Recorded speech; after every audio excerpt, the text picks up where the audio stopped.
Hi! In front of me is tablet DELL RUGGED 7220 Extreme, and today I would like to show you how you can turn on or off autocorrection.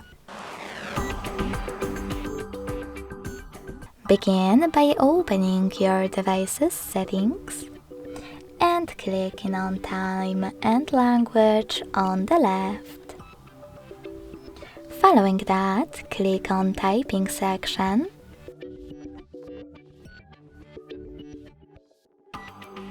and then click on this switcher next to autocorrect misspelled words. This way you can switch off or on this option.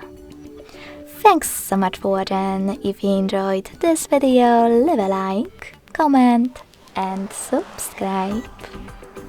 Bye!